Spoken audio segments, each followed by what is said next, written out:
My wife demanded I split the $12,000 I saved for my son with her kid.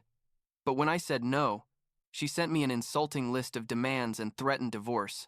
So I served her papers first. And what I discovered after left her broken. I'm 41 years old. I work in corporate finance. And I need to tell this story because what happened a few months ago literally destroyed my marriage. But at the same time freed me from something I didn't know was suffocating me.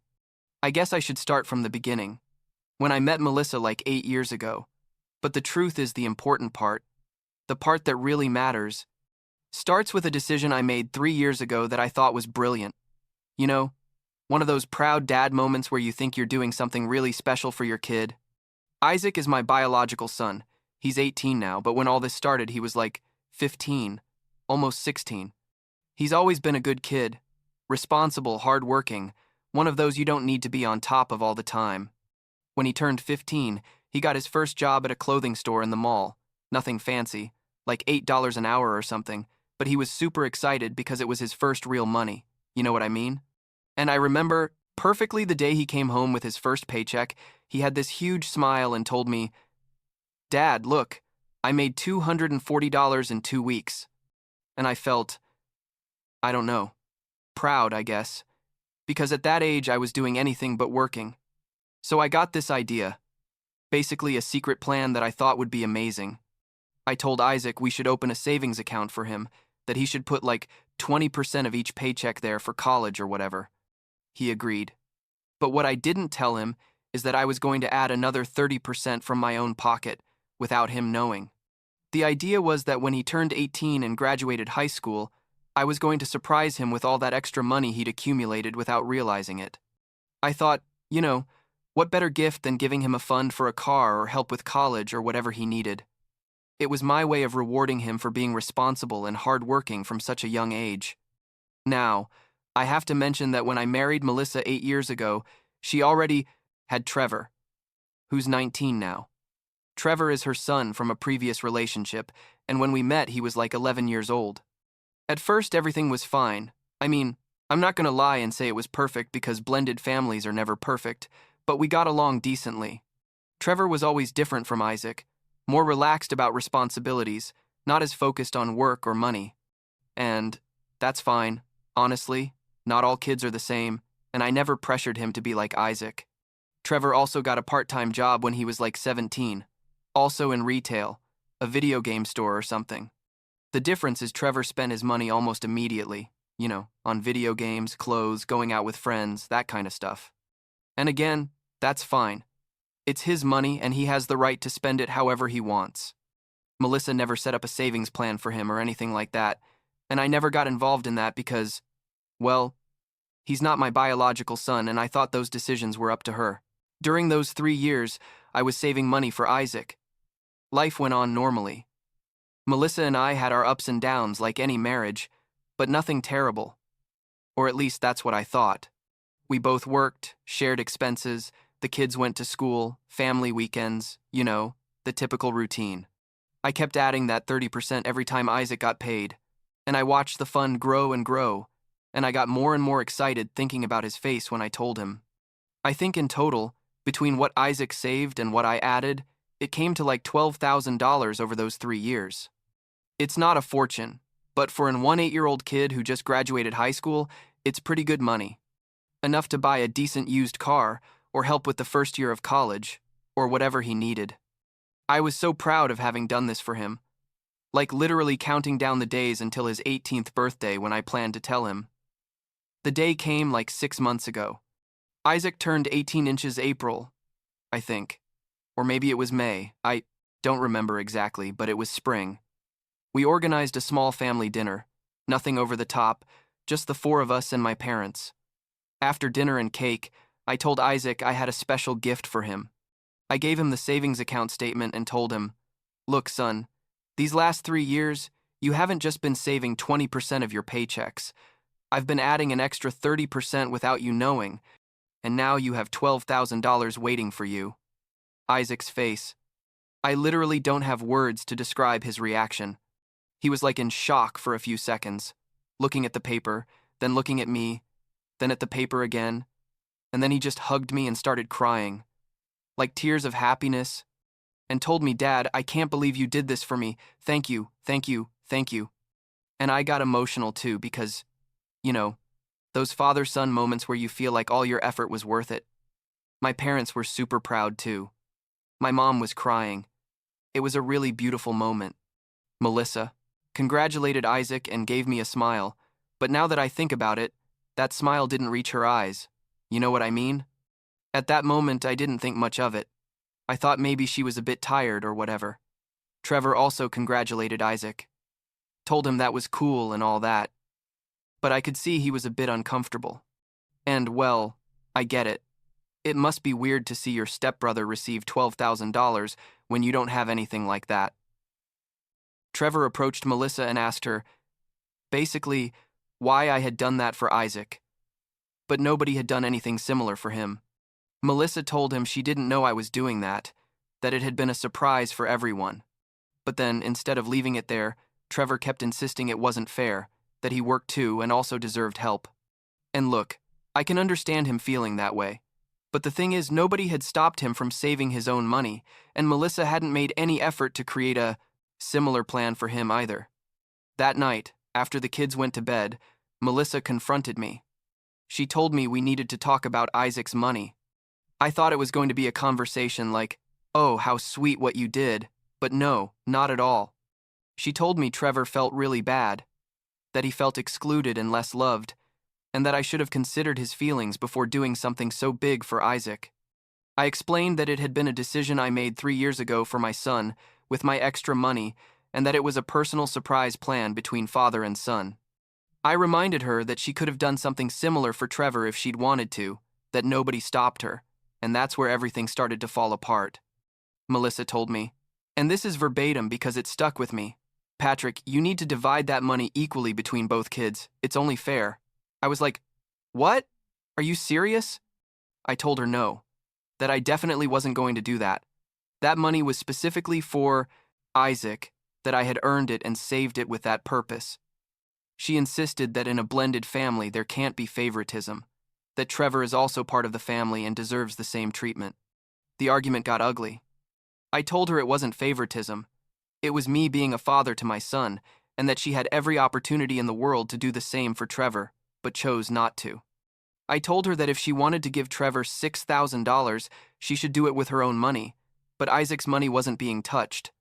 Melissa got really angry, started yelling that I was selfish, that I didn't understand what it meant to be a family, that I was damaging the relationship between the kids.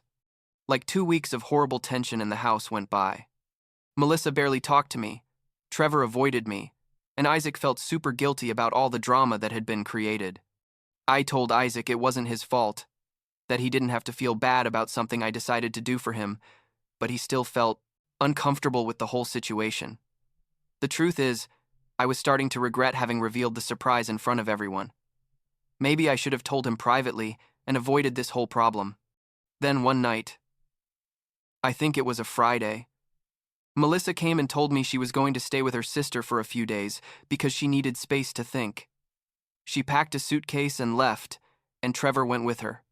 Isaac and I stayed in the house, and I'm not going to lie, the first few days were weird, like an uncomfortable silence where we didn't know what to say or do. But also, and this sounds bad, but there was a kind of peace, you know? Like the air in the house felt lighter without all that tension. Melissa was away for like a week. During that week, she'd send me occasional texts like, "We need to talk," or "We have to resolve this," but I didn't feel like talking because I knew she just wanted to keep pressuring me to give money to Trevor. After that week, she came back to the house. But she didn't come back alone. She came back with a list. Literally a list written on paper of demands. The first demand was that I buy Trevor a car, identical to the one Isaac was planning to buy, with his money. Isaac still hadn't bought anything because he was waiting to find something good. But just the idea that I had to spend another $12,000 on a car for Trevor seemed completely absurd to me. I told her no, that wasn't going to happen. Melissa told me that if I didn't do that, she couldn't continue in the marriage because it meant I didn't value her son. The second demand was even crazier.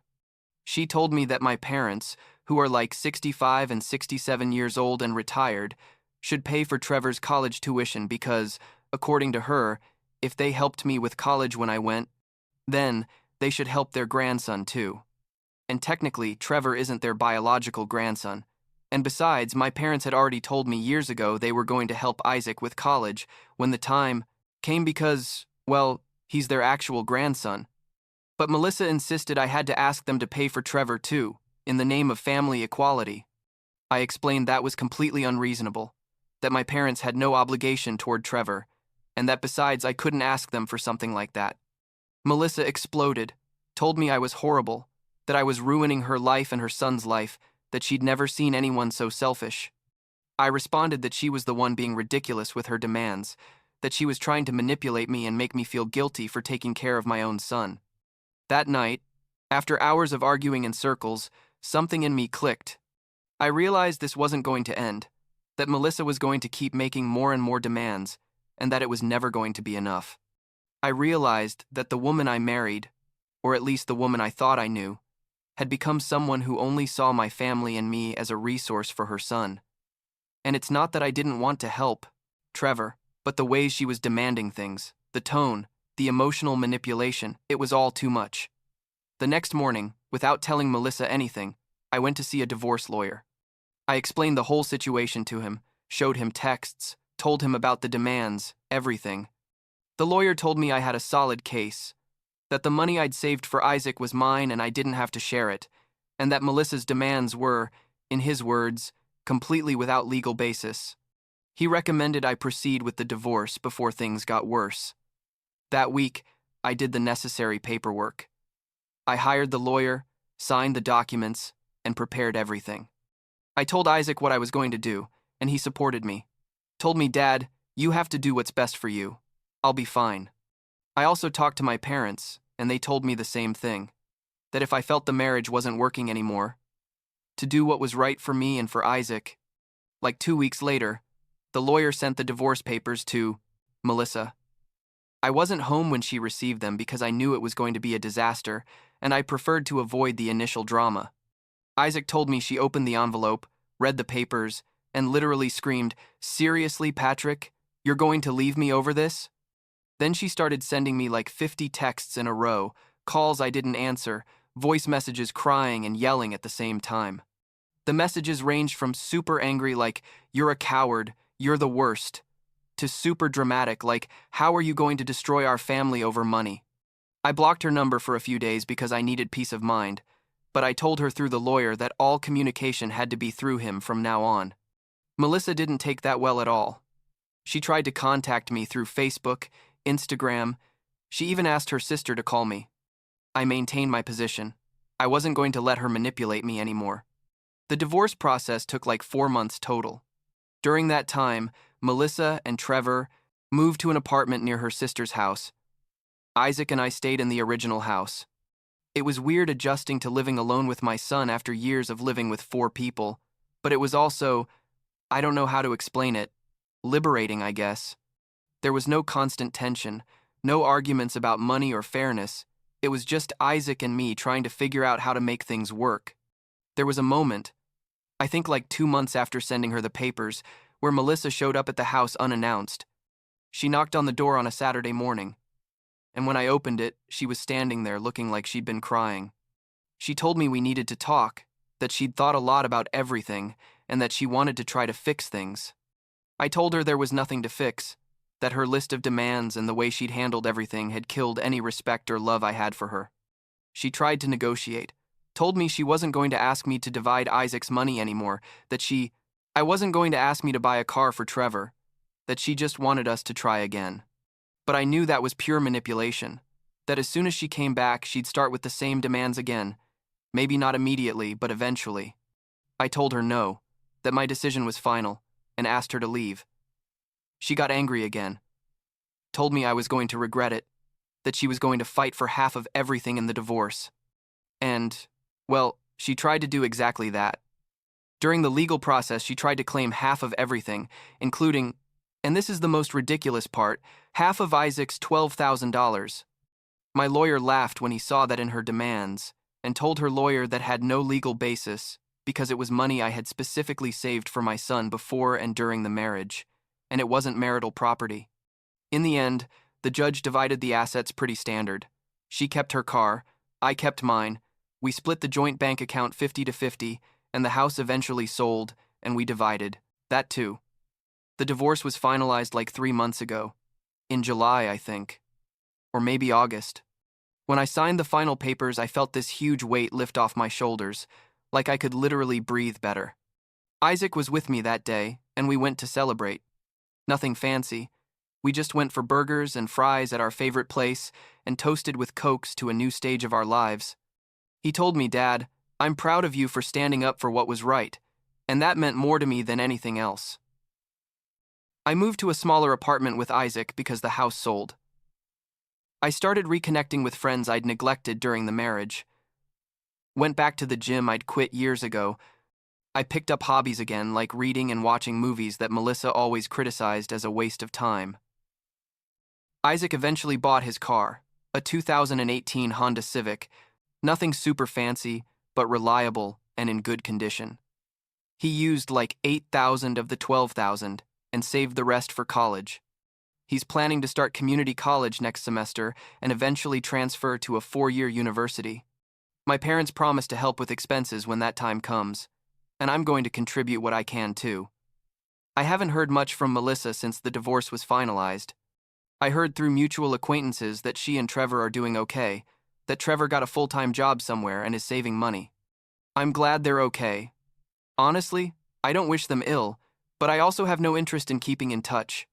What I didn't expect, and this is the part that has me currently in this weird but happy stage of my life, is that I met someone. Her name is Allison. She's 38, works as a freelance graphic designer. I met her in the most random way, like 6 weeks ago at a coffee shop. A friend of mine invited me for coffee to catch up, and it turns out Allison is his wife's cousin and was there too. We started talking. Connected immediately, like that instant chemistry you can't force. I told her about my recent divorce, not all the heavy details but the basics, and she was super understanding and not judgmental at all. She'd also gone through a divorce like 2 years ago, no kids in her case, but she understood the emotional process. We started going out casually, coffees, dinners, movies, and it's been refreshing to be with someone who doesn't have drama, who doesn't have crazy demands, who just wants to have a good time together. The best part is Allison met Isaac like 2 weeks ago, and they got along great. I'm not saying she's going to be a mother figure or anything because Isaac's already almost an adult, but they respect each other, and that's enough for me. The other day, the 3 of us were watching a movie at my apartment and eating pizza, and I thought, this feels good. This feels like what life should be. You know, simple and without unnecessary complications. I don't know what's going to happen with Allison long term, like I'm not planning to get married soon or anything like that. But for now, I'm enjoying getting to know her and building something new without the burdens of the past. Isaac told me he likes her, that he thinks I'm happier now than in the last years of my marriage with Melissa. And maybe he's right. Looking back, I still think I did the right thing by saving that money for Isaac. I don't regret it for a second. What I do regret is not seeing the signs that Melissa had completely different expectations about what it meant to be a blended family. But in the end, I guess everything happened for a reason, because now I'm in a place where I can breathe, where I can be myself, where I don't have to justify every decision I make about my own son. Last week, Isaac asked me if I ever missed being married. I told him the truth, that I missed the idea of having a complete family under one roof, but that I didn't miss the constant stress and drama that came with it. He told me he understood, and that at the end of the day what mattered was that we were both okay. And he's right. That's what matters.